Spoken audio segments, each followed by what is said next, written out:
Aam Aadmi Party is a political party in India, founded in November 2012 by Arvind Kejriwal and his companions. It styles itself as an alternative to the two predominant, mainstream parties of India, the Bharatiya Janata Party and Indian National Congress. It wants to establish itself as the principal opposition, replacing the mainstream incorporated AAP currently runs the government of Delhi, the capital territory of India, headed by Kejriwal as chief minister.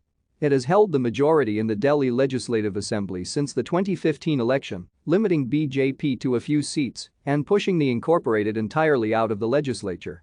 In 2022, AAP won the state election in Punjab. Bhagwant Mann is expected to be chief minister. AAP came into existence following differences between activists Arvind Kejriwal and Anna Hazare regarding whether or not to politicize the popular 2011 Indian anti-corruption movement that had been demanding a Jan Lokpal bill since 2011.